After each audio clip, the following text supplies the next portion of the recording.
Somos todos bienvenidos a esta celebración. Todavía resuena en nuestros oídos la proclamación gozosa de que Cristo vive.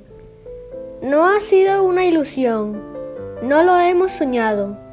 Cristo vive y se ha manifestado a sus discípulos. Se ha hecho presente en medio nuestro. Unidos a los testigos de todos los tiempos, nosotros también proclamamos que Jesús, el que fue muerto, ha resucitado. Él vive. ¡Gloria a Dios!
Te damos las gracias, Señor, por la vida que nos has dado, y porque es tuya la vida que tenemos, queremos entregarnos a ti.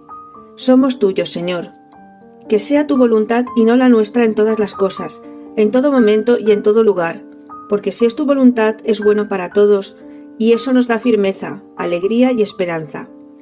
Inspíranos a servirte, sean cual sean nuestras circunstancias, si tenemos trabajo como si no lo tenemos, si estamos pasando por tiempos difíciles o si estamos en paz, si hay quien nos aprecia y nos valora o si somos ignorados o menospreciados, si conseguimos lo que nos habíamos propuesto o cuando no tenemos nada. Con todo lo que somos y todo lo que tenemos, somos tuyos, Señor. Úsanos para tu gloria, para que tu reino venga y vivamos en ti por toda la eternidad.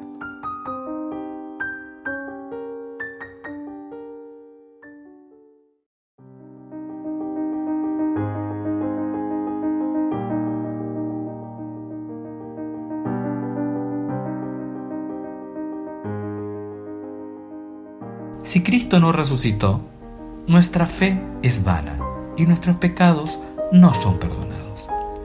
Pero Cristo sí resucitó y hay abundante perdón. Si Cristo no resucitó, los que duermen en Él no resucitarán. Pero Cristo sí resucitó y resucitarán. Si Cristo no resucitó, vivimos temiendo la muerte. Pero Cristo sí resucitó y no tememos la muerte. Si Cristo no resucitó, vana es nuestra fe. Pero Cristo sí resucitó y vivimos por la fe en Él. Si Cristo no resucitó, estamos tristes y amargados. Pero Cristo sí resucitó y eso nos llena de alegría. Cristo, nuestro Señor, resucitó. Verdaderamente Él resucitó. ¡Aleluya! Cristo vive, nosotros también viviremos. ¡Aleluya! Cristo es nuestra vida. ¡Aleluya!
Yo, Juan, vuestro hermano y compañero en el sufrimiento, en el reino y en la perseverancia que tenemos en unión con Jesús, estaba en la isla de Patmos por causa de la palabra de Dios y del testimonio de Jesús.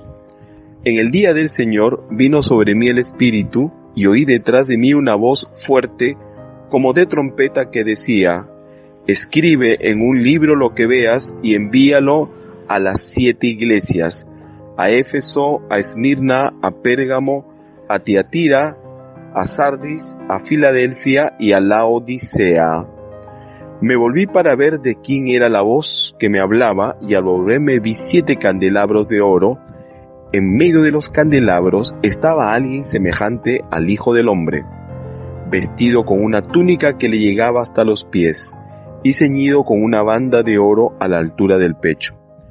Al verlo, caí a sus pies como muerto. Pero él, poniendo su mano derecha sobre mí, me dijo: no tengas miedo, yo soy el primero y el último, y el que vive. Estuve muerto, pero ahora vivo por los siglos de los siglos, y tengo las llaves de la muerte y del infierno. Escribe pues lo que has visto, lo que sucede ahora y lo que sucederá después.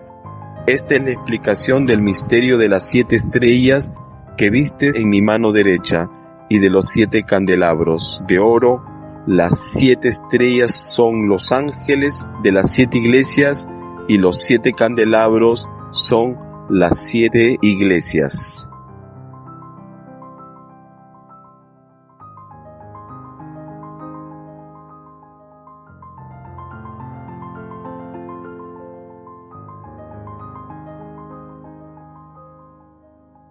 Si es van importar i els feren comparèixer davant del Sanedrí. El gran sacerdot comença així el seu interrogatori. Vos van prohibir severament ensenyar en el nom de Jesús, però vosaltres heu omplit Jerusalem de la vostra doctrina i voleu que es gire contra nosaltres la sang d'aquest home. Pere i els apòstols respongueren: cal obeir Déu abans que els homes. El Déu dels nostres pares ha ressuscitat Jesús, que vosaltres vau matar penjant-lo en un patíbul. La dreta de Déu s'ha enaltit com a capdavanter i salvador, per concedir a Israel la conversió i el perdó dels pecats.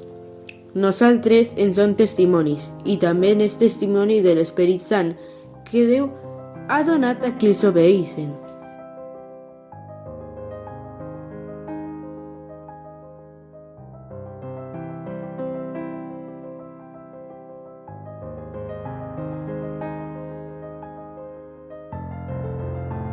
Al atardecer de aquel primer día de la semana, estando reunidos los discípulos a puerta cerrada por temor a los judíos, entró Jesús y poniéndose en medio de ellos los saludó: la paz sea con vosotros. Dicho esto, le mostró las manos y el costado. Al ver al Señor, los discípulos se alegraron. La paz sea con vosotros, repitió Jesús. Como el Padre me envió a mí, así yo os envío a vosotros. Acto seguido sopló sobre ellos y les dijo: recibid el Espíritu Santo. A quienes perdonéis sus pecados les serán perdonados. A quienes no se los perdonéis, no les serán perdonados. Tomás, al que apodaban el gemelo, y que era uno de los 12, no estaba con los discípulos cuando llegó Jesús. Así que los otros discípulos le dijeron: hemos visto al Señor. Mientras no vea yo la marca de los clavos en sus manos, y meta mi dedo en las marcas, y mi mano en su costado, no lo creeré, repuso Tomás. Una semana más tarde estaban los discípulos de nuevo en la casa, y Tomás estaba con ellos. Aunque las puertas estaban cerradas, Jesús entró y poniéndose en medio de ellos, los saludó: la paz sea con vosotros.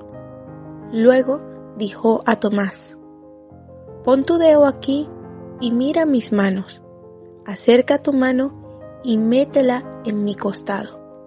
Y no seas incrédulo, sino hombre de fe. Señor mío y Dios mío, exclamó Tomás. Porque me has visto, has creído, le dijo Jesús. Dichosos los que no han visto y sin embargo creen. Jesús hizo muchas otras señales milagrosas en presencia de sus discípulos, las cuales no están registradas en este libro. Pero éstas se han escrito para que creáis que Jesús es el Cristo, el Hijo de Dios, y para que al creer en su nombre tengáis vida.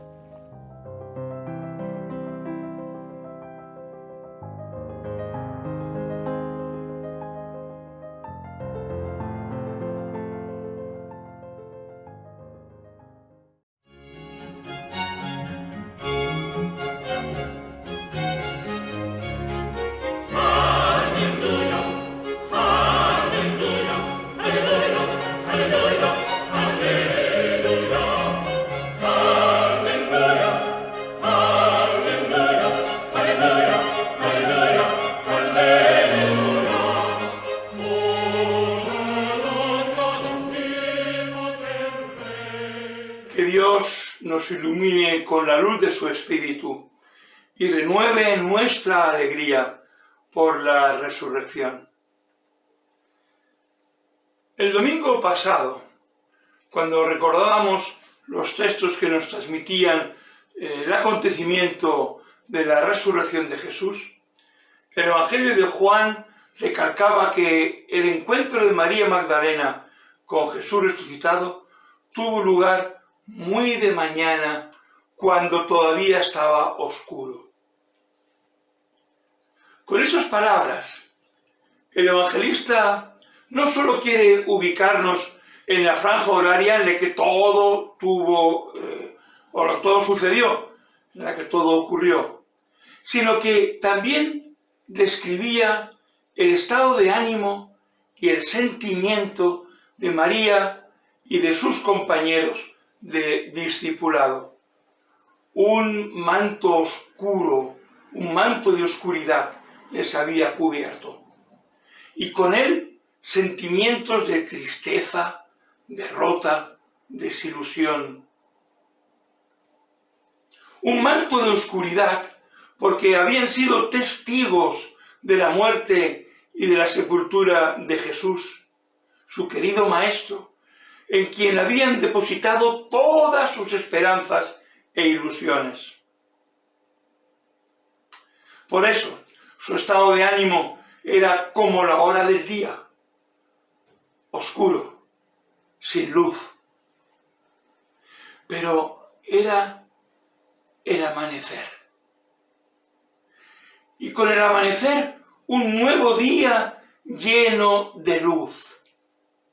Y en ese sentido simbólico de la escena, el encuentro con Jesús significó el amanecer de una nueva vida, llena de renovadas esperanzas y seguridades.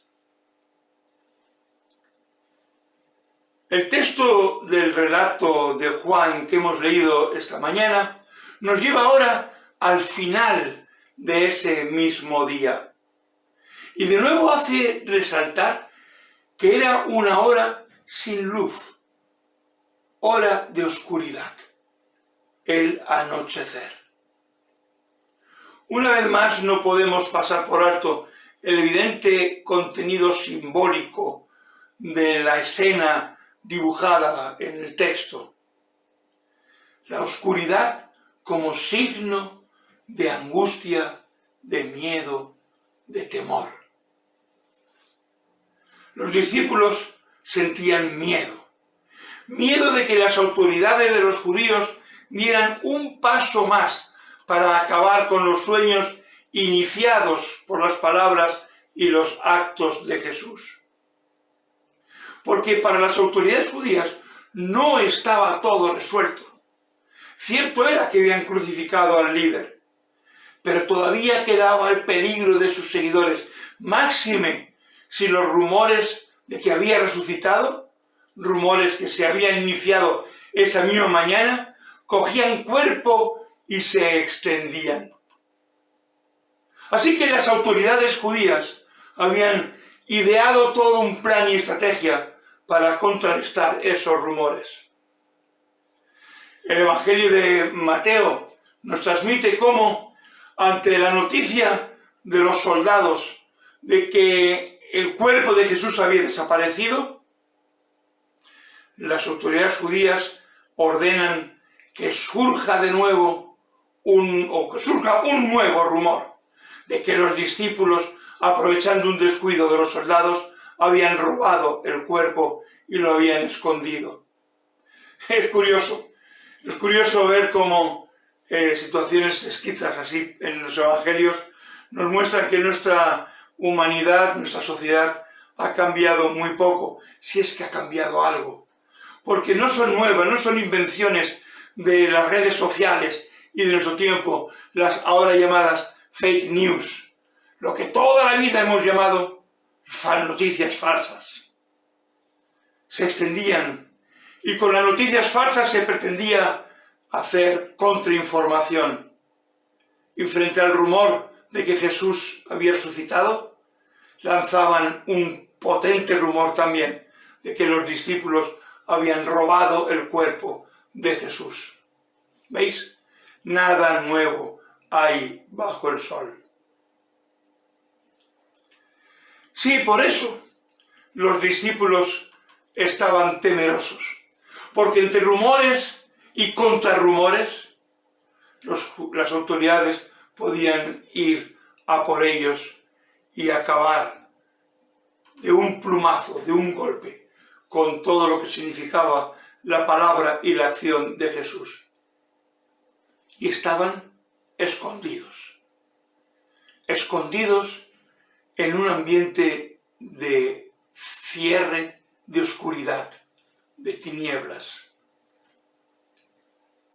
Pedro y Juan se encontraban entre aquellos discípulos reunidos. Según el relato, Pedro y el discípulo amado, que según la tradición era Juan, el discípulo Juan, habían ido y habían visto la tumba vacía. Y habían recibido, junto con el resto de los discípulos, la noticia que María Magdalena estaba transmitiendo, que el Maestro había resucitado y que ella lo había visto. Y aunque el autor del Evangelio ha dejado claro que Juan, el discípulo amado, creyó al ver la tumba vacía y los paños recogidos, todavía nadie, salvo María, había visto con sus ojos a quien ella sí decía haber visto. Y así, con sentimientos encontrados, los discípulos hablaban del rumor que se extendía, pero sin llegar a creer que pudiera ser cierto, y temerosos de que en cualquier momento las autoridades judías los encontraran y decidieran detenerlos. Solamente hay espacio para la oscuridad y el miedo. Y la mejor defensa es la del encierro voluntario, aislados de todos y de todo. Las puertas bien cerradas para que el peligro no pueda entrar. Pero quien entra es Jesús. Sin que las puertas cerradas puedan impedirle hacerse presente en medio de aquel grupo ahora confundido y temeroso. Los discípulos necesitaban ver y Jesús se hace presente y se deja ver. Los discípulos necesitan comprobar y Jesús se hace presente y se muestra. Necesitamos ver y Jesús se nos muestra en medio de nuestra realidad, por oscura y temerosa que ésta sea, por muy bajo que esté nuestro ánimo y nuestra estima. No hay reproches por parte de Jesús. No hay palabras de regaño por parte del resucitado. Al contrario, sus palabras son fortalecedoras y reconfortantes. Paz a vosotros. Shalom aleichem. El tradicional saludo judío. Pero estas palabras de Jesús son mucho más que una fórmula educada de saludar. La paz que el Jesús resucitado proclama, el Shalom, es mucho más que tranquilidad y sosiego. Es más que la ausencia de violencia, es más que orden y calma. Implica, además de todo ello, equilibrio, plenitud, serenidad, crecimiento. Todas las bendiciones del reino de Dios están comprendidas en Shalom. Las palabras de Jesús dirigidas a sus discípulos no tienen como finalidad únicamente la de tranquilizar sus ánimos, quizá también sus conciencias. No es para tranquilizar a un grupo acomplejado por lo ocurrido, sino que tiene que ver con el poder transformador y transformar radicalmente a unas personas escondidas y acobardadas en una comunidad de vida y testimonio. La presencia de Jesús resucitado y su proclamación del Shalom libera del miedo y de la culpa, libera de la tristeza, es fuente de alegría. El miedo y la tristeza son las armas más poderosas de las fuerzas de Satanás. El miedo esclaviza, ahoga, esconde. El miedo nos encierra, nos aísla, separa a los seres humanos y levanta barreras y muros que se interponen entre unos y otros. El miedo alimenta la desconfianza, crea enemigos y perpetúa el odio. En cambio, la paz de Dios libera de los miedos, de las ataduras y rompe las barreras, une a las personas en un solo pueblo. El Evangelio de Juan nos da un dato que no recogen el resto de evangelios: la entrega del Espíritu Santo. En los evangelios sinópticos, Jesús se aparece a sus discípulos y les envía a predicar el evangelio y a bautizar a las gentes. Podéis verlo al final del evangelio de Mateo y de Marcos. Y en Lucas dice que les capacita para que anuncien el poder del perdón, pero que primero tienen que recibir el poder de lo alto, para así poder predicar en su nombre el arrepentimiento y el perdón de los pecados. Lo podéis ver en el final del Evangelio de Lucas. En Juan se nos dice que Jesús, soplando sobre ellos, les comunicó el Espíritu Santo. Y la fuerza del Espíritu los acompañó para cumplir su misión. Una aclaración quisiera hacer en este momento. El Evangelio de Juan no se puede leer como una crónica histórica. Bueno, en realidad ninguno de los evangelios se puede leer como una crónica, pero sí uno que es imposible hacerlo así, ese es el Evangelio de Juan. A Juan le interesan los datos históricos y los cita y los coloca con mucha frecuencia, pero para mostrar la realidad de lo acontecido, es decir, para recalcar que no es una invención literaria, que lo que está contando ocurrió, y lo rescata, lo resalta con los datos y con las dataciones. pero no le interesa la cronología de lo sucedido. Es decir, no pretende relatar lo acontecido atendiendo a un orden y fechas conforme sucedieron. Lo que Juan quiere es presentar los acontecimientos de la historia de manera que, a través de su valor simbólico, pueda conducir a los lectores al conocimiento del mensaje de Jesús y a que éstos reconozcan que Él es el Mesías de Dios. Por ello, no dejará, como el resto de los evangelios, al final de la historia, la llegada del Espíritu Santo. Y lo introduce en el mismo momento en que la presencia de Jesús se hace presente entre ellos, dándoles la paz, el shalom.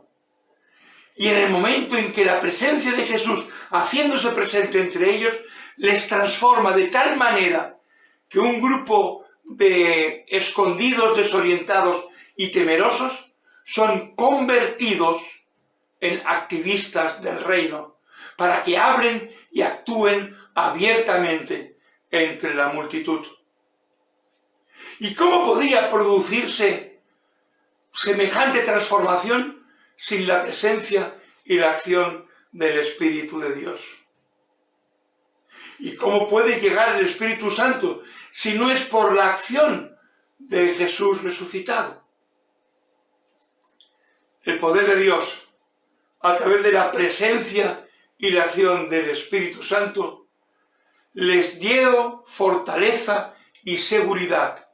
La fortaleza y la seguridad que necesitaron para decir ante el Sanedrín de los judíos: es necesario obedecer a Dios antes que a los hombres, y afrontar las consecuencias de esa afirmación.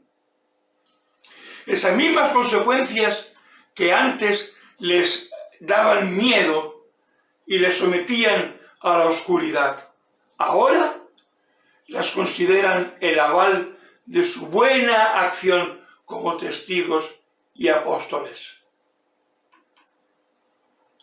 Si continuamos la lectura del relato de los Hechos que hemos iniciado esta mañana, veremos que un poco más adelante del texto que hemos leído hoy, dice que los apóstoles salieron del consejo llenos de gozo por haber sido considerados dignos de sufrir afrentas por causa de su nombre.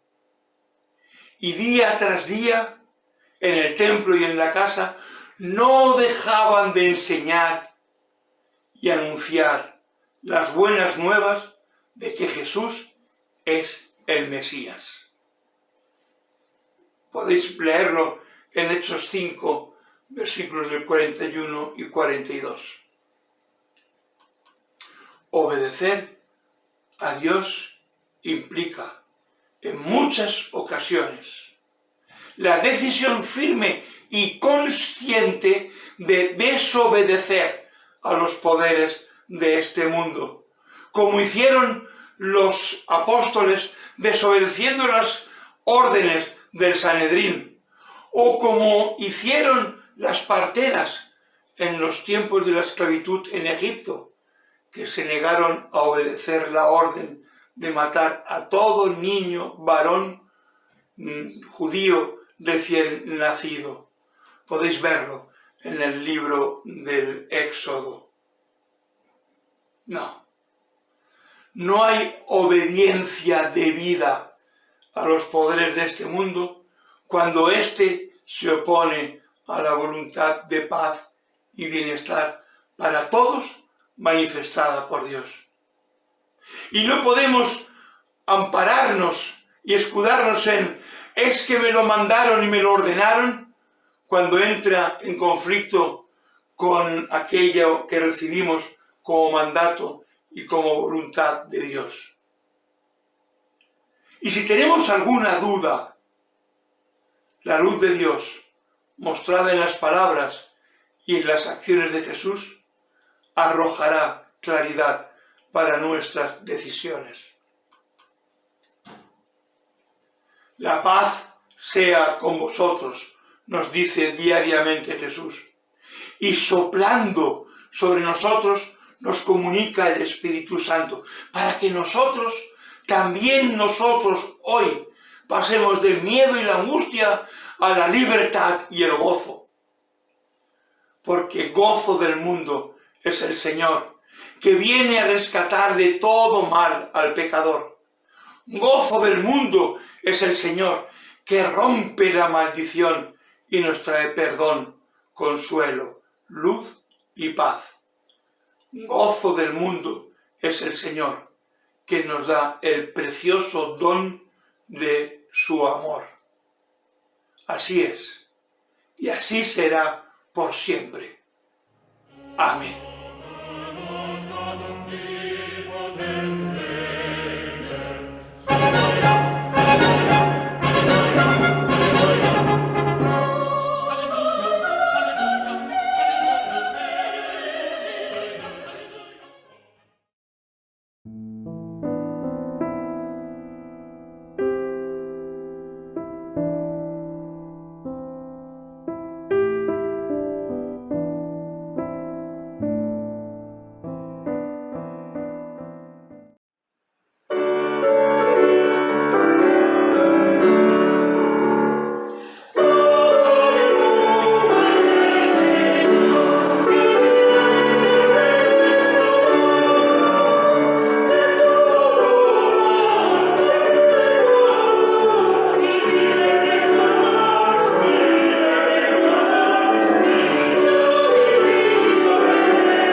Damos gracias a Dios por la fe que anima nuestros corazones, por la luz que disipa toda tiniebla y nos da la claridad que necesitamos para distinguir la voluntad de Dios de la de los hombres.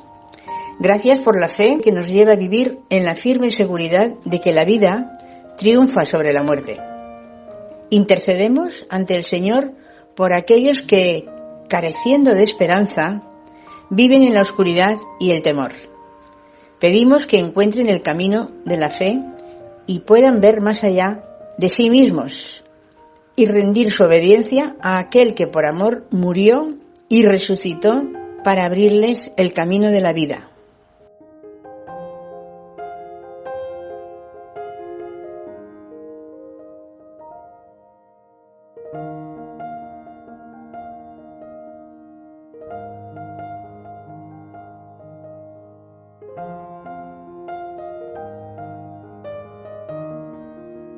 Y terminamos este tiempo de acción de gracias y de intercesión uniéndonos en la oración que aprendimos de nuestro Señor Jesús. Padre nuestro que estás en los cielos, santificado sea tu nombre. Venga tu reino. Hágase tu voluntad como en el cielo, así también en la tierra. El pan nuestro de cada día, dánoslo hoy. Y perdónanos nuestras deudas, así como nosotros perdonamos a nuestros deudores. Y no nos metas en tentación, sino líbranos del mal, porque tuyo es el reino, y el poder, y la gloria, por todos los siglos. Amén.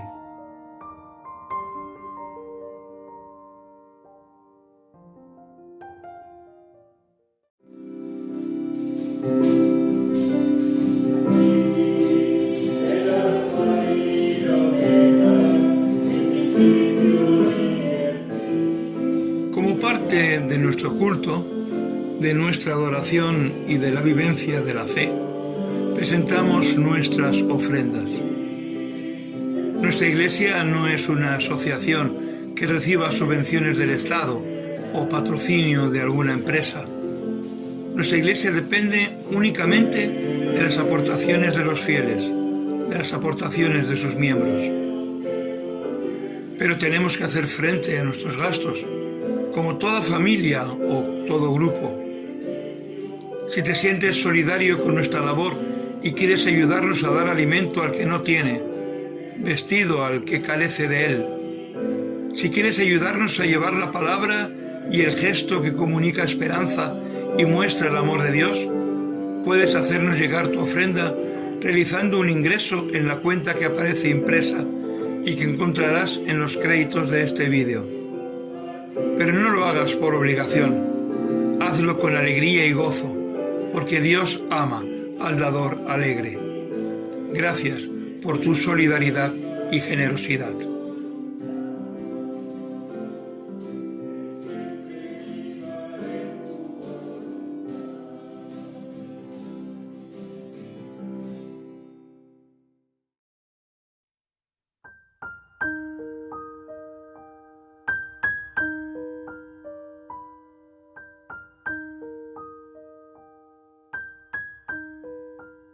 Yo sé que mi Redentor vive, y mis ojos lo verán.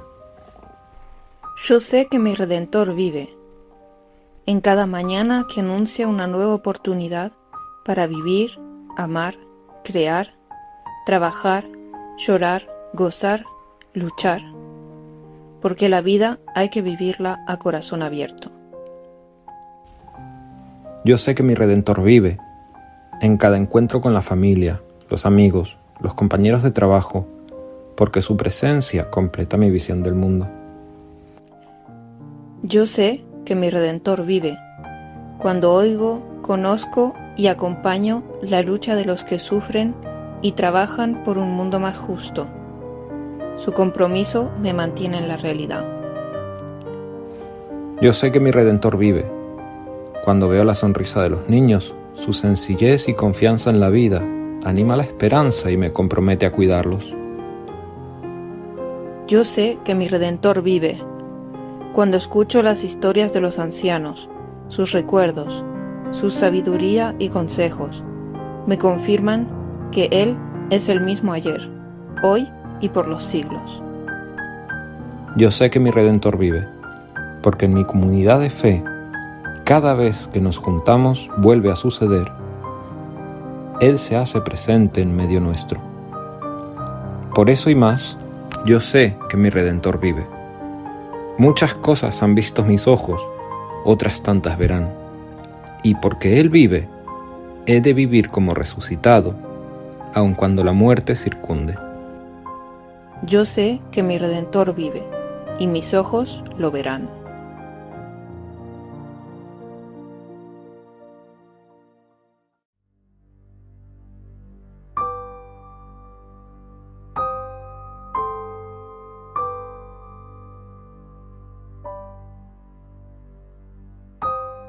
Que Dios haga renacer en nuestra vida todo aquello que las angustias, los dolores, los miedos o los problemas van haciendo morir en cada uno de nosotros y en muchas otras personas en este tiempo. Que Dios haga renacer en cada uno de sus hijos y en cada una de sus hijas deseos de paz, anhelos de verdadera justicia, ganas de construir un mundo nuevo, sueños de libertad y un firme compromiso en el anuncio de la vida, cuyo poder trasciende toda frontera, toda ambición, todo sufrimiento y todo poder, incluso el de la misma muerte, y que Dios nos mantenga firmes en la fe de Cristo resucitado.